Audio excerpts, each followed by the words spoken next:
Tama natin dito. Nako po mga kakabsat. Mega love shout out. Good evening mga kakabsat. Late at night na naman tayo. At umuulan ulit dito sa Baguio City. Shout out Marie Chris Hernandez from North Carolina. Shout out sa iyo kabsat. Kamusta na dyan sa US? Mega love shout out. Good morning, good evening. At syempre nandyan si Patrick Briones. Nandyan na rin. Shout out everyone. Si Arton Zala. Mega love shout out kabsat Arton Zala. Si Deborah G from Hong Kong. Shout out. Si Liberty Arcega. Shout out din. Nandyan na rin. Nandyan din si Aida Fajardo. Shout out from watching from Hong Kong. Ayun eh. Shout out Deborah G, syempre. Mga taga Hong Kong, shout out sa inyo. Inuulan ba kayo diyan? Kasi dito sa Baguio umuulan po, mga absat. Agtutudo dito. Ayan, mga absat. Diyos ko Lord, Rudy, napapag-usapan natin, maestro. Ito, pag-usapan natin ito, mga absat. Diyos ko po, Rudy. Tingnan nyo naman, mga kakabsat. Ibang klase talaga itong ibang klase, mga kakabsat. O, laban bawi, mga absat. Laban bawi, mga absat. No? Wala nang alam pagdating dito sa Paxilica, no, laban bawi pa. Kaya naman pala pati yung mga vloggers nila, mga kakabsat, no. Lalo na si Mandarahog na mabaho, no? Yung kilala niyo yung mabahong Mandarahog, mabaho. Biglang sinabi nagpaniwala sila sa sinabi ni Sarah. Paano ba naman kasi, mga kakabsat? Paano ba naman kasi, Deborah G, Michael Pangan, paano ba naman kasi? Anong nangyari? O to, pakinggan natin. Ang kanyang paglabas at pag-uwi. O, di ba? Ang kanyang paglabas at pag-uwi next week, sabi pa niya, di ba? Hoy, breaking news, what the fuck, Silica? What the fuck, Silica?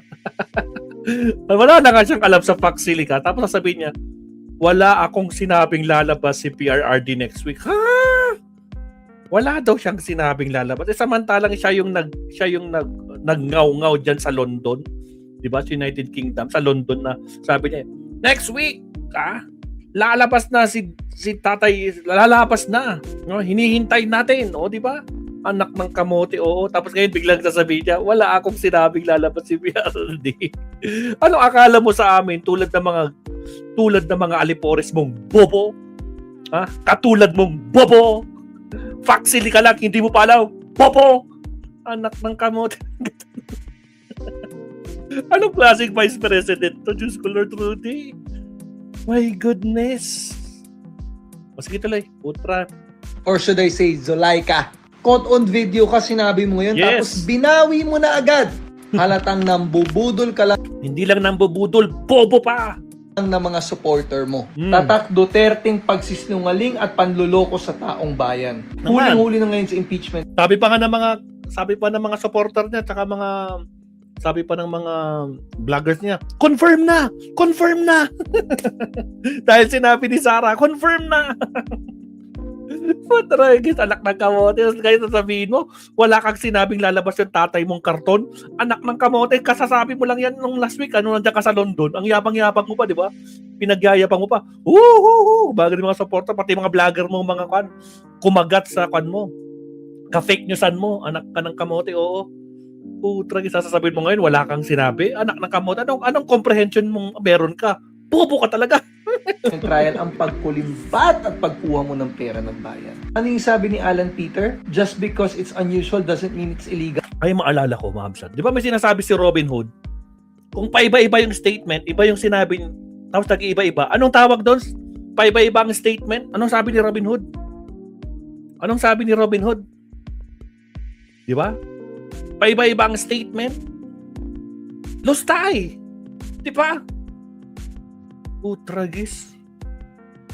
Anak ng kamote, oo.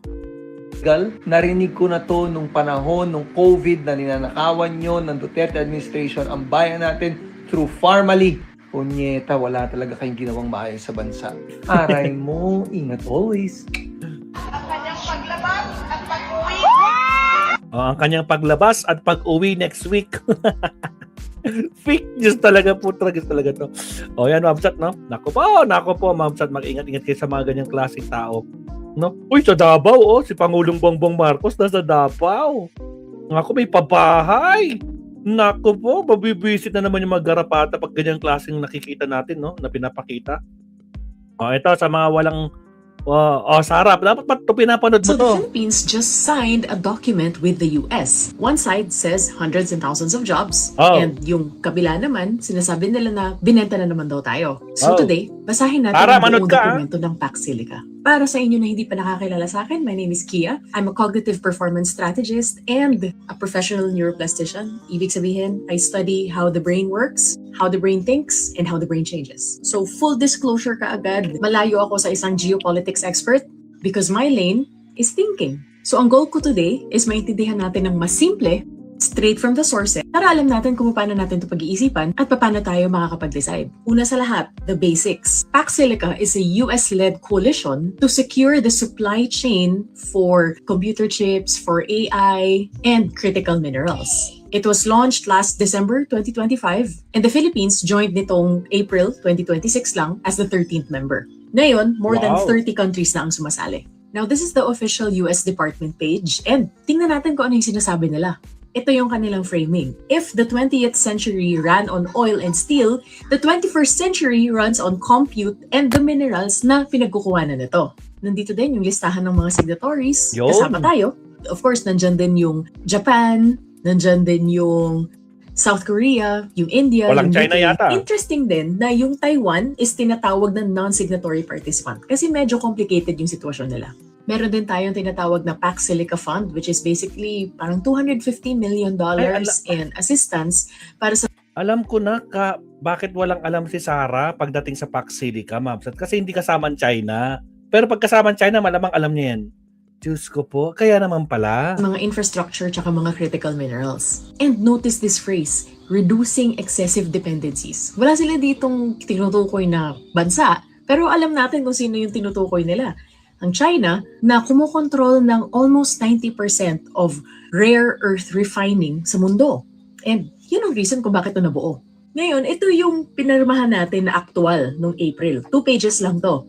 Pero pansinin mo yung unang mga salita sa bawat paragraph dito. We affirm, we recognize, we encourage, we believe. Basically, commitment words lahat. Hanapin mo yung numero dito, wala. Walang hectares, walang pera, walang jobs, walang New Clark City, walang Foxconn. Walang enforcement, walang penalty kung umatras. This is a vision statement between two countries, it's not a contract. So here's the thing, yung pinag-aawayan natin ngayon, ang 1,620 hectares sa New Clark City, ang tubig, ang lupa, nasa ibang dokumento yon. Yung framework agreement that's set to be signed this November. In other words, yung pinaka-importanteng dokumento sa usaping to, wala pa. Nasa negosasyon pa lang. So what's on the table? The plan is an AI industrial hub in New Clark City in Tarlac. Si Foxconn ang expected na anchor investors pero nasa due diligence pa lang sila. Ang official BCDA projections that was released just this week is 130,000 to 190,000 direct jobs daw and 800,000 indirect jobs and about 40 to 70 billion dollars in investments for full development. And yung construction niyan magsa-start ng 2028.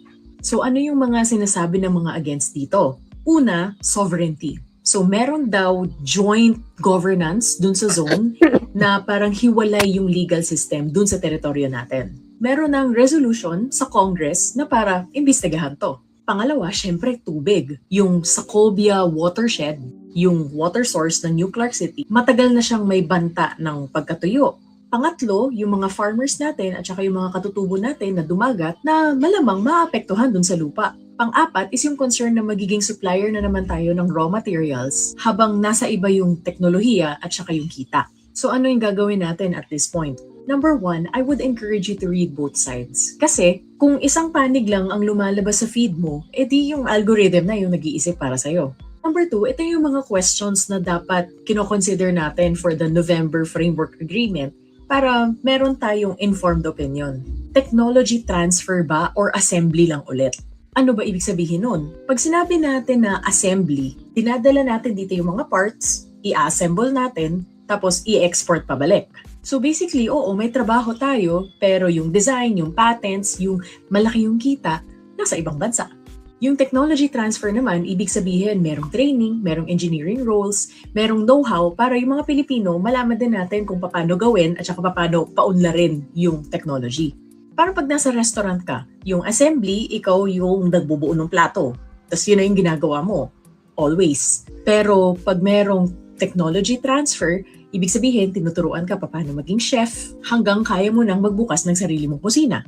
Tapos ano pa yung ibang tanong? Meron bang commitment sa local hiring and sa training? Ano yung protection para dun sa tubig at sa mga nakatira sa lupa? At kaninong batas ang iiral sa loob ng zone? Number 3, watch your own thinking. Dalawang bagay dito to watch out for. Yung tinatawag natin confirmation bias, which is pinaniniwalaan lang natin yung mga tao na nag-agree tayo. Pangalawa, yung tinatawag natin na team loyalty. Ibig sabihin, hinuhusgahan natin based sa kung sino yung nagsabi kaysa sa kung ano yung sinabi. So kung instantly galit ka or instantly kampante ka, tanong mo sarili mo, nag-iisip ba ako, am I thinking, or nagtatanggol lang ako? Yung lente ko dito as a citizen is isang tanong lang. What gives the most benefit to the Filipinos at the lowest possible risk? So paano natin i-vet yun? 3 quick tests. Test number 1, ano yung nananatili sa atin? Skills, technology, at kita ba is nananatili dito o sinesweldohan lang tayo habang andito sila?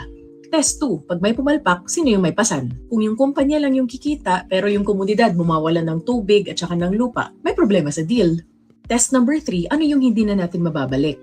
Trabaho, mababawi. Pero yung watershed, yung sovereignty natin, mas mahirap yan mabalik. Kapag pumasa dun sa 3 test na yon, ay magandang deal para sa Pilipinas. Kapag bumagsak kahit isa dyan, ay alam natin kung ano yung ilalaban natin. Now, if you want more information about Pax Silica, marami mga forums ngayon na nagaganap and I put some sources from both sides in the description. Basahin natin, busisiin natin, magtanong-tanong tayo, and bantayan natin sa November. At pinaka-importante, pumaning tayo sa Pilipinas. This has been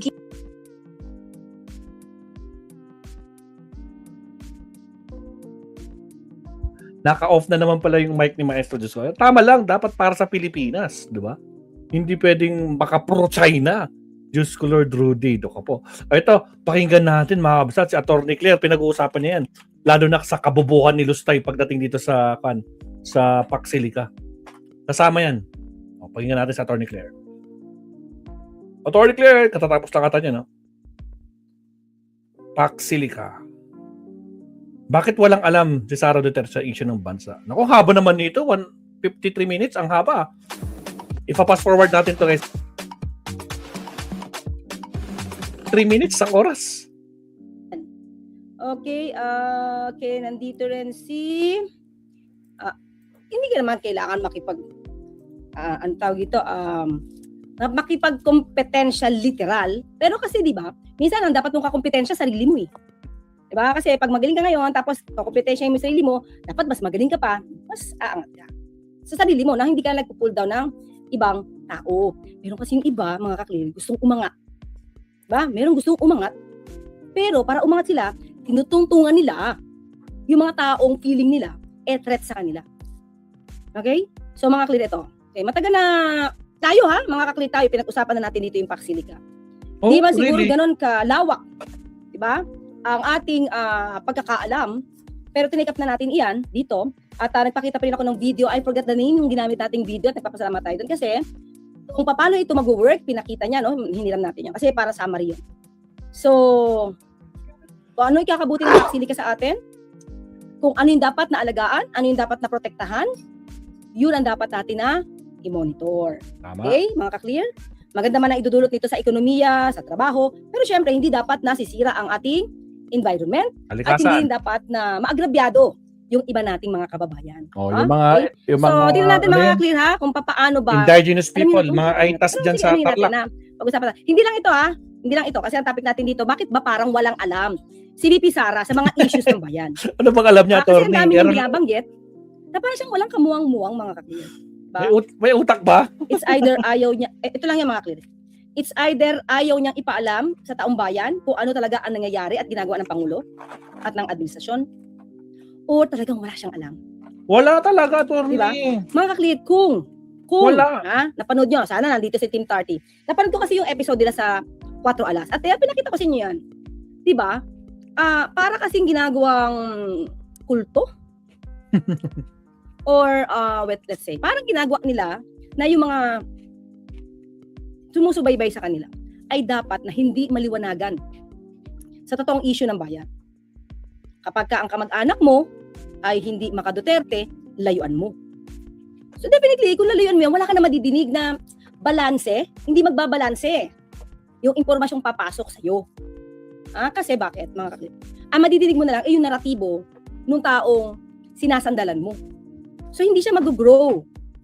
Di ba? Hindi siya mag-grow.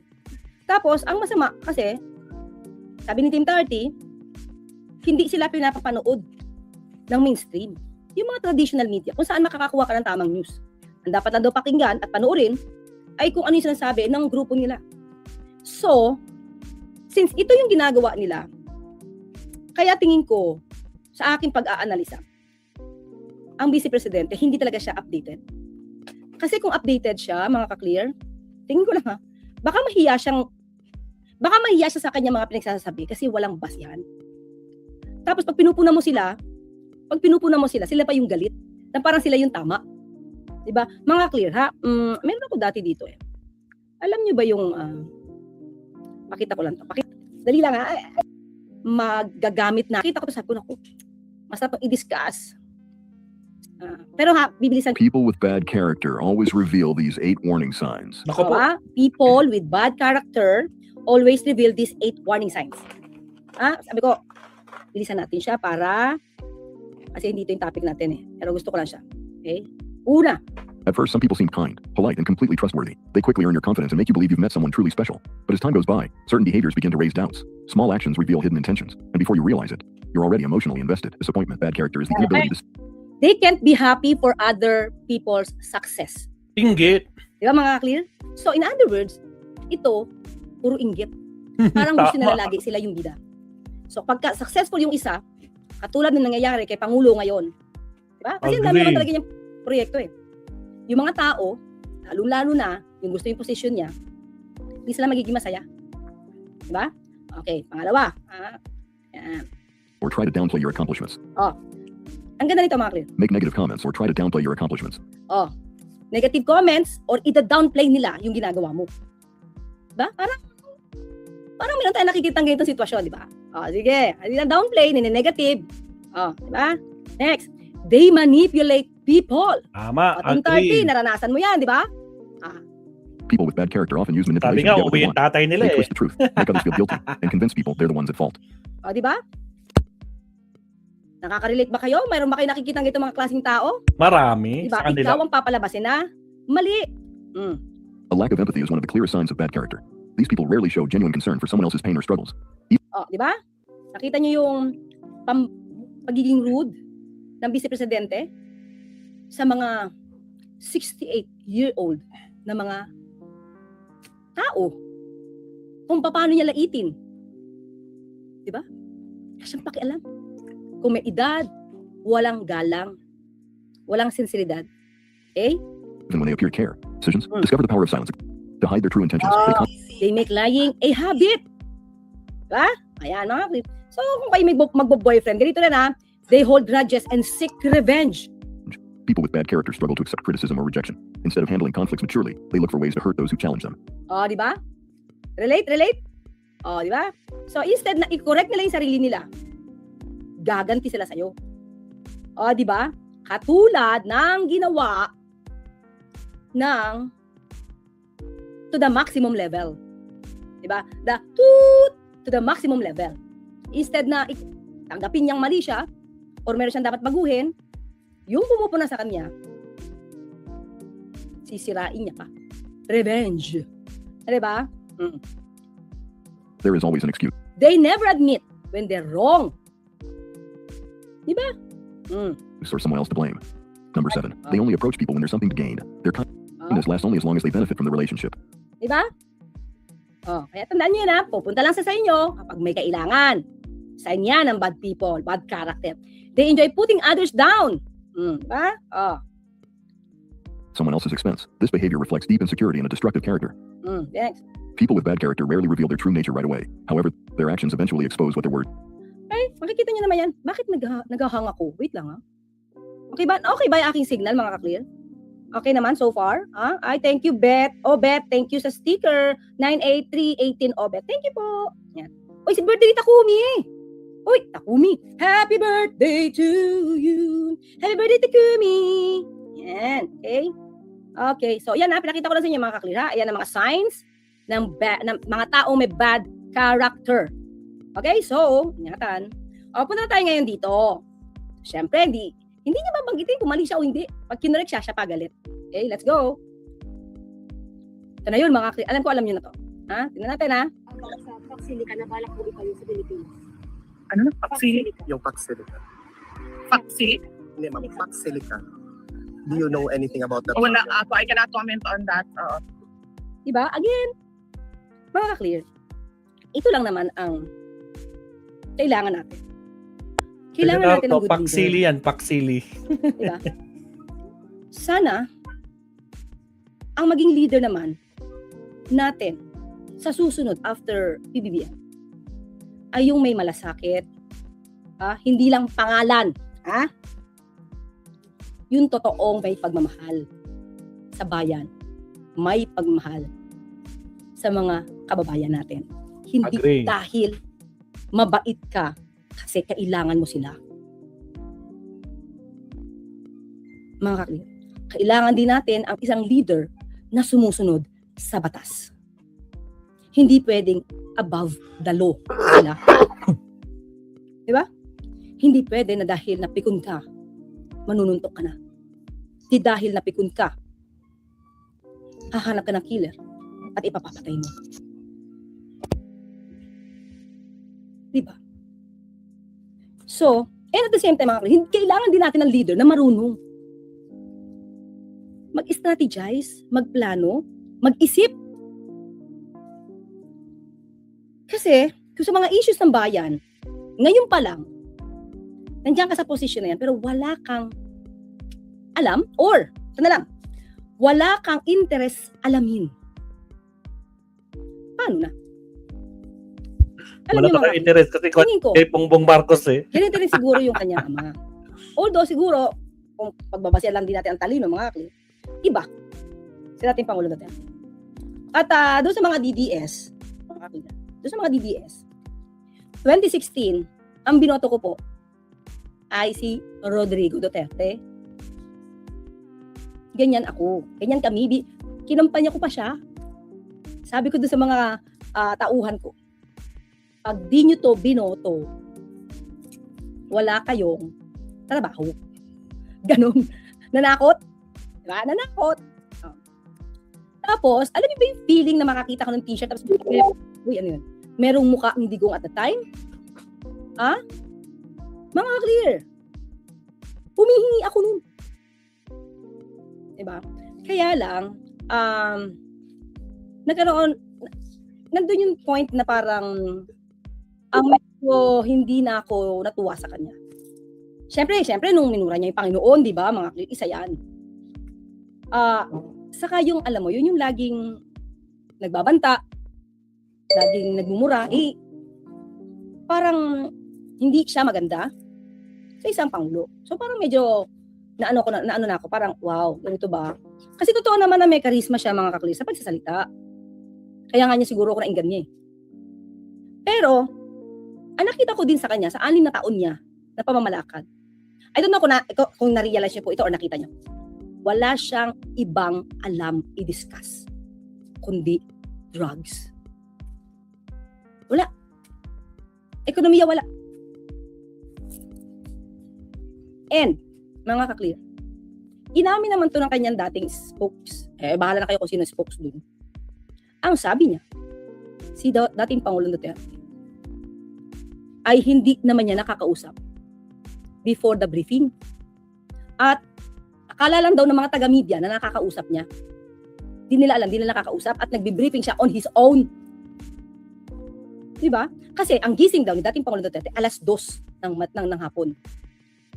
Pangulo ka eh. Tapos 2:00 ka ng hapon nagigising. Kaya yung mga taga-media, gabi na, nandyan pa. Anong magiging fruitful? Paano magiging productive? Kung lahat ng tao nagtatrabaho na, yung presidente mo, tulog pa. Sanay sila dun, tingin ko sanay sila dun.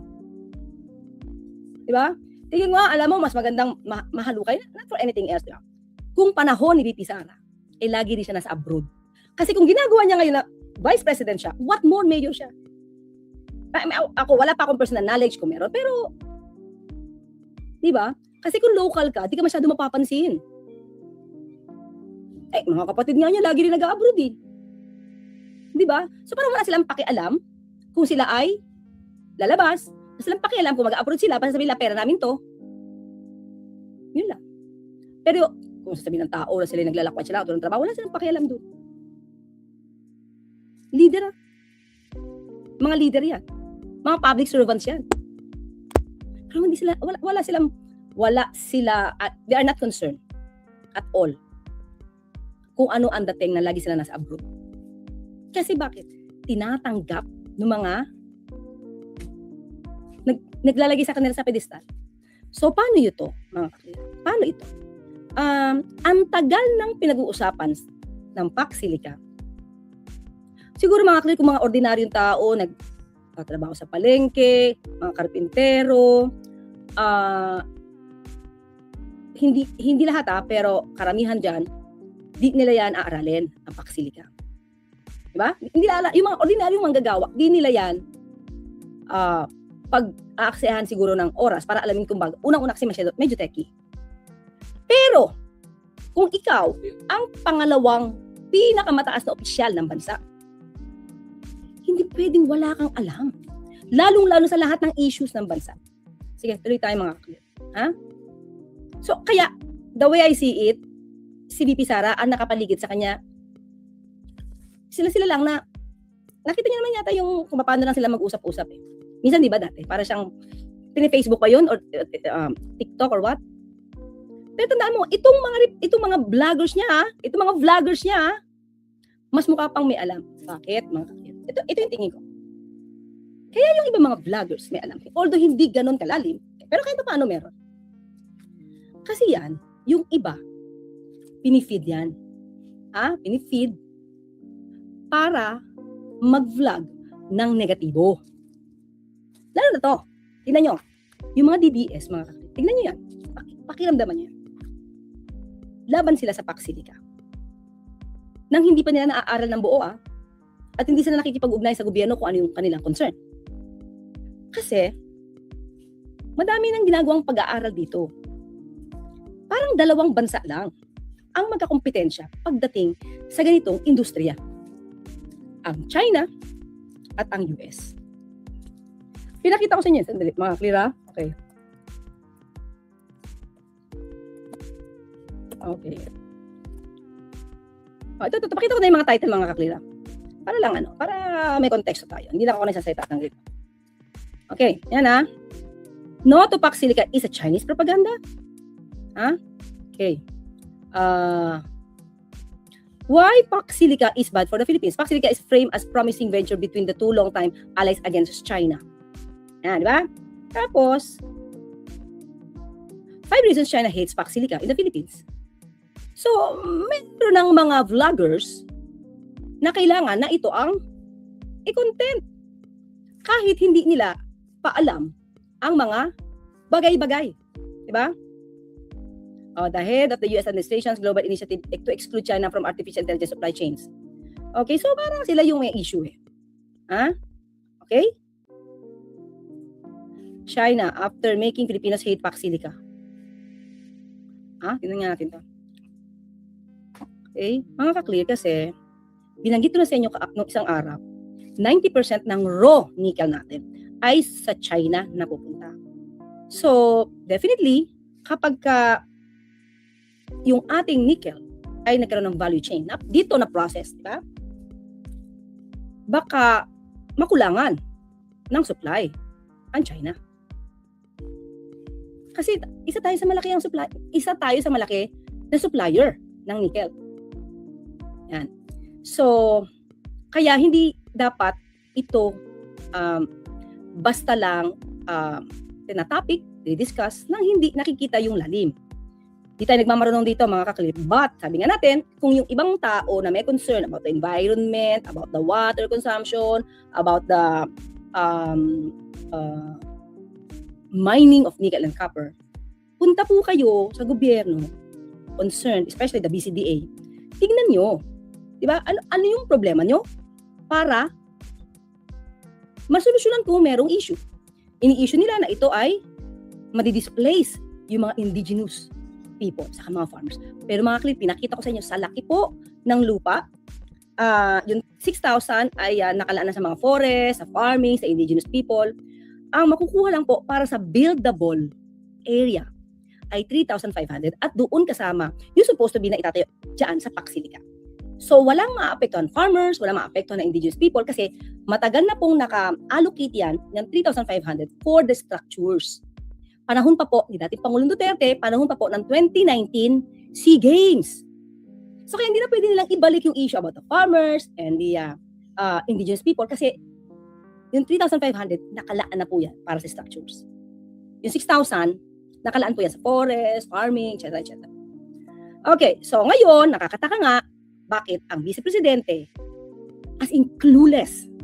Clueless, ha? Alam nyo, ha? Ma'am, any thought po about sa Paxilica na balak po itayo sa Pilipinas? Tingin ko kasi, ina-expect ng ano dito mga klip, ina-expect ng vlogger dito is magsalita si VP Sara against Paxilica. Na mananakop na naman ang bansang US, samantalang hindi ganun ang sitwasyon. Pero syempre, ganun ang ipapalabas na propaganda, no? Para sirain at kamuhian natin agad-agad yung idea ng Paxilica na hindi pa naman siya nabubuo. Dapat, ang dating is, dapat kamuhian nyo yung Paxilica. Dapat walang Paxilica dyan sa Pilipinas. Para siyempre, tuloy-tuloy, status quo. Supply, nickel, raw, sa mas murang halaga. Diba? Sige, tuloy tayo. Ano na? Paxilica? Yung Paxilica. Paxilica? Hindi, ma'am. Paxilica. Do you know anything about that? Wala ako. I cannot comment on that. Diba? Hindi pa niya tinuloy na wala akong alam. Hindi niya tinuloy, di ba? I cannot comment on that. Doon siya sanay sa no comment. Kaya sabi ko parang hindi ko na kayang mabanggit na no comment kasi parang may intellectual property. No? Right na siya doon. Parang gano'n yung dati. Joke lang yun. Pero parang sa kanya na yan eh. Sa kanya na nakapahid yung no comment. Di ba? Oo. Ano po masasabi niyo ma'am sa mga kabataan ngayon na nagiging violent na po sila? Nagiging marakas na po sila to the fact na sa loob po ng school is nakakagawa na sila ng... Di ba? Anong buwan tayo? July 29. Alam ba niya? Definitely alam niya kasi bago siya umalis nangyari yata yung sa Tacloban. At natatandaan niyo yung sinabi niya dyan mga clear? Kulang ang intel. Di ba? Ang daming bumatiko sa kanya dyan. Sabi, di ba? Hindi sabi ko, ha? Mga estudyante? Talagang kailangan i-monitor ng LTFL ng mga kasundaluhan? Estudyante? I-stalk? Imamanmanan? Nakita nyo yun mga kalido. Nakita nyo kung paano siya binatikos patungkol sa kanyang idea na dapat kumpleto patungkol sa Intel. Diba? Yun eh. Hanapin.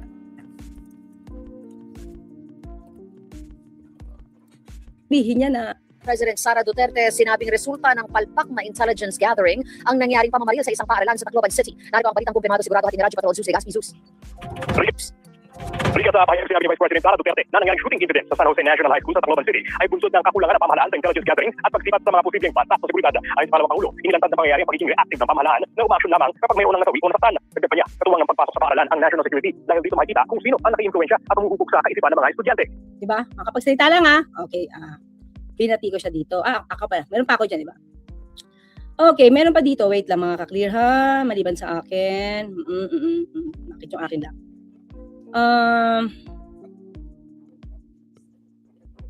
Puro akin to Meron dito mga ka-clear. Maliban sa akin. Sino ba? Okay, sige lang. Hanapin natin. Marami. Si ano ba? Si ano din di ba nagsalita dito? Tama ba ako? Si Ronald Llamas. Meron siya dito, di ba? Hanapin natin. Puro ako to Okay. Natin kung meron siya dito. Pero di ba sa akin alam po may nag-criticize kasi si Kuya Montulfo pala. Isa. Hanapin natin si Kuya Montulfo. Ha? Sinabihan siya dito eh. Ha? Hanapin natin. Ito, binatikos ang pahayag ni VP Sara. Para may konteksto. Baka sabihin ito yaya. Okay, wait lang. Saan siya? Yun, nakiyan natin. May sounds ba to? Basahin na natin, napaka 80-80. Napaka naman ito si VP Sara. Anong kinalaman ng intelligence gathering sa krimen na naganap sa isang paaralan? Diba? Yan. Ngayon, syempre magkokomento na naman siya, di ba? So, kung ganito ito mga ka-clear, tanong ko lang kung ganito siya, paano siya magiging head ng isang ahensya na kailangan ng intelligence gathering? Di ba? Paano kang magkakaroon ng, hanapin natin paano kang magkakaroon ng intelligence report? Paano kang magkakaroon ng intelligence gathering? Kung ikaw mismo, walang intelligence. Di ba? Okay? Tignan natin. Again, tignan natin ang komento niya. Ganyan kasi ang nangyayari, hindi lang sa kabataan, kundi sa lahat ng tao. Ganyan ang nangyayari kapag wala kasi nakikita na leadership. Okay. Mga ka-clear. Paano ko yung leader ay katulad ni VP Sara? Sa harapan ng maraming tao through a live stream, nag-aamok, nagbe-meltdown, nagmumura, nagbabanta sa buhay ng tao, ng mga tao. Paano yun? Diba? Ang daling magsalita, tapos siya mismo, hindi niya napapractice. Kakanya-kanya yung mga tao. Makikita ninyo sa mga empleyado ng gobyerno ngayon, ganun din yung mentality nila. Nagkakanya-kanya sila. Kasi nawawala yung moral ascendancy nung nasa taas. Yung mga nasa taas. Sabi natin nasa taas, yung ating president, yung ating mga cabinet secretaries, at iba pang nagtatrabaho sa office of the president. Kapag ganun yung nakikita ng mga tao, nawawala yung respeto. Kapag nagwawala Okay, sabi niyo yung mga nagtatrabaho, tama ba? Wait lang. yung ating president, yung ating mga cabinet secretaries, at iba pang nagtatrabaho sa office of the president. Nagtatrabaho. Paano siya? Hindi siya nagtatrabaho. Kaya hindi niya sisisihin yung sarili niya kasi wala siyang ginagawa. So, ang sisisihin ngayon dito, yung nagtatrabaho. Diba? So, siya, wala naman siyang ginagawa, nandiyan sa ibang bansa, maninisin na lang siya. Diba? So, ibang mo sabihin, ang moral ascendancy ay na kay VP Sara? Diba? Dito rita. Yung respeto, nagkakanya-kanya. Lahat station of a weak leadership. Yes. Mga clear. Weak leadership. Weak leadership. Weak leadership, pero si dating Pangulo Duterte, nasa ICC. Si Pastor Kibuloy na protektado ni dating Pangulo Duterte, nakakulong sa Pasig. Si Senator Bato na siga-siga, nagtatago. Si Alice Goo, na namamayagpag noon, at may picture pa rin sa dating Pangulo Duterte, nakakulong. Sino pa ba? Si Tevez, na hindi napauwi. Marami. Ngayon, nag-iimbestiga sa flood control. Masakit man, pero may napapakulong. Si dating Pangulong Duterte. Sino ba ang napakulong maliban kay Senator Leila de Lima? Yun Gawa pa lang. Kwento. Gawa pa yung ebidensya. Tama. VP Inday, just to close out the interview, do you have a message to the Filipino people? Actually, there's a lot of statement coming from, or reaction nila sa SON Okay, mga kliyente na. Sige, tuloy ko lang to. na pawang promises lang, take election. Kung magkakaroon naman, what's your message to? Kung silang plaka, basta paulit-ulit na masasalamat sa lahat ng ating mga kabayan, Pilipinas at sa buong mundo. Pero pareho pa din yung aking mensahe. Ang aking mensahe is a message of gratitude sa patuloy na suporta. And I can only pray that God will bless you in your personal lives because of your love for your country. And kanina tinanong pa si President Duterte kung meron ba siyang mensahe kasi yung kanyang pinadala na mensahe at men and women and LGBT of the Philippines because you offer your lives for Nagpapon na question daw. Speaking of this, any message mo kaya Senator Duterte? Mga kliyente, ito na lang. Meron ako naiwan dito. Wait lang Ito. Baka maiwan ko to. Sayang to, ha. Sayang to. Okay, ito. Napakinggan nyo naman to, di ba? Sa akin. Sa akin na lang. Dalawa lang ang hiningi ko eh. Nung pumayag ako na tumakbo, tandem na. Yan na naman. Vice President. Yung isa doon, buwan pa lang, hindi na niya sinunod. Buwan pa lang, hindi niya na sinunod. Ito ha, mga kapatid, tingnan natin to ha. Kung sino talaga nanloloko dito. Wala kang 1 year. Isa lang yun. Related lang yun sa pakiusap ko sa kanya sa kailangan ko gawin gabi-gabi para sa aking mga anak kasi bata kayong mga anak ko. Wala siyang, hindi niya tinupad. Okay mga kapatid, ito yung pag-uwi niya sa bahay niya. Okay, let's see ha. Tingnan natin ha. Okay,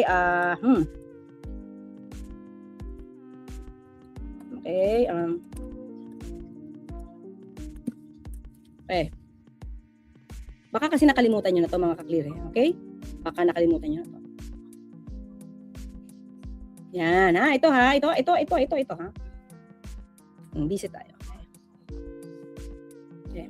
Para malaman natin ang katotohanan ha. Okay? Yan. Sabi niya, for the President's birthday, I express my appreciation for the man who has shown great concern for a working mother and how he provided his all-out support for his Vice President to be able to move around quickly and accomplish work efficiently. Yan. Ito Duterte thanked Marcos Jr. for letting her use his 250th presidential airlift wing so that she could be home in time to tuck her children to bed. Ito ang gusto niyang gamitin gabi-gabi. Mga clear. Nagpasalamat siya, di ba? Pero nabash siya dito. Okay? Nabash siya dito, ha? Natin. Kasi ang mahal ng paggamit ng chopper. Alam naman natin. Di ba? Yan. So, ayan, ito, pakita ko ha. Yan. Pakita ko muna yung title, mga clear, ha? Para, alam nyo, kasi baka nakakalimutan nyo na to eh. Yan o. Helicopter mom? VP Sara Duterte draws flack for using, syempre, yung chopper. So, natin ha. Yan, Duterte addresses criticisms. Na-criticize siya. Okay? So, yan, tingnan natin dito. The Vice President sets off an online firestorm with her candid birthday message to President Marcos. Sara Duterte thanked Marcos on Facebook for letting her use a presidential chopper to fly her home daily to her children in Davao City. Duterte revealed that she regularly uses the 250th Presidential Airlift Wing. The Premier Air Force unit is mandated to provide air transport for the President, the immediate members of the Chief Executive's family, visiting heads of government and other local and foreign VIPs. The Vice President's post did not sit well with some netizens. One Twitter user said Duterte should instead be thanked. Diba, nabash? Nabash. Tapos, nung nabash, mga kaklir, okay? Nung nabash, okay, ginawa nila, dininay na nila, mga kaklir. Natin to. Ay. Okay, yan.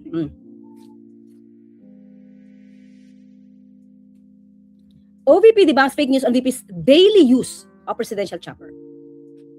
Fake news po yung araw-araw na gumagamit ng chopper para ihatid sa Davao, kagaya ng inilalabas sa media. Manila-based na po ngayon si VP Sara at ang family niya.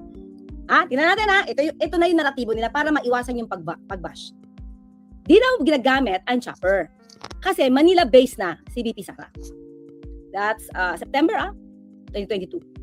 So, kung di niya ginagamit na ang presidential chopper at Manila-based na si VP Sara, bakit pa siya naghihimutok ngayon at sinasabing hindi tinupad yung pangako? Sabi niya na magamit niya yung chopper dahil umuuwi siya sa kanyang mga anak.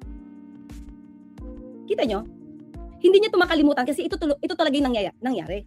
Kaya malamang itong gumawa ng sagot na to, ang gumawa ng sagot na to, si ano lang naman mga kaklir spokesperson niya si Reynold Monsayak. O kayan, parte yan ng confidential funds mga clear sa OVP. Reynold Monsayak.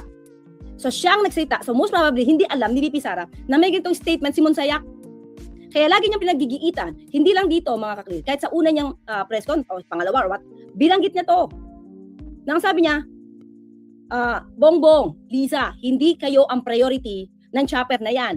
Sabi niya, di ba? Sabi niya ni VP Sara, siya daw ang priority ng chopper. Si VP Sara. Ganon kaluho. Ganon kaluho ang Vice Presidente. Yun lang. Magkano ang gagastosin gabi-gabi? Kahit sabihin natin hindi gabi, every other night, magkano yun? Manila to Davao, Davao to Manila. Ang tanong, mga ka-clear, ito siguro maganda tong mahalukay, no? Ulit tapos naman, di ba? Leo Palarca, ha? Ayan, no, sabi niya, sa taga nila, miss nila sa posisyon, miss lang, mana na nila turing sa pag-aari at pondo ng bayan, walang pake pag may bagyo at mga issue ng paksilika. Yan, thank you, Leo Palarca. Sa sticker din. So, di ba, mga ka-clear, tingnan nyo, ha?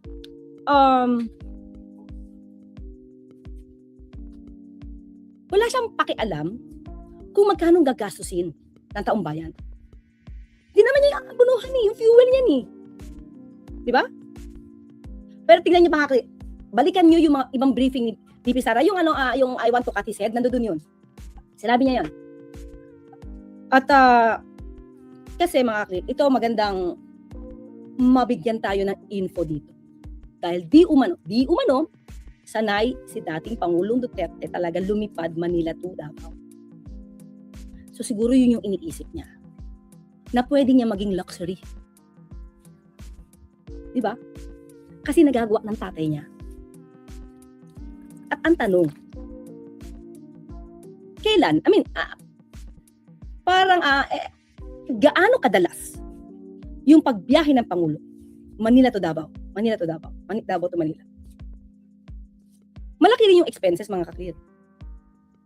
Diba? Doon siya nasanay. Nakita niya yun. Kaya yun yung ni-request niya. Kaya walang pakialam sa gagastusin ng taong bayan. Diba? O doon sa mga umiidolo. Yan, ganyan po. Ganyan po ang nais ni VP Sara. Diba? Ganyan. O. Sabi niya, diba? Dalawa lang yung hindi niya natupad. Kaya, Sige, sabihin na natin, no, personal yan Pwede naman hindi to pa rin yan, okay, fine. Doon tayo sa 20 ang bigas. Tinupad ba hindi? 20 May makukulong before Christmas. Tinupad ba hindi? Wala. Ang 20 bigas See, yan. sabi ko sa inyo mga kakli, wala siyang alam 20 pesos na bigas, mga kakli, higit 800 na ang Kadiwa centers sa buong Pilipinas. Bobo talaga. At marami na nakaka-avail ng 20 pesos kada kilo na bigas. Dumami na po ang mga beneficiaries. Kasama na nga yung mga Bobo magsasakay. talaga. Pati nga pa, teka na po, alam ko solo parents, kaya, alam ko lumawak na to. Ha? Yung 20 bigas meron na, di ba? Tingnan, senior citizen, senior citizen, sino ba? Senior citizen, minimum wage earner ba? Tingnan, alam ko meron parang pili. Kailan po Okay, let us see.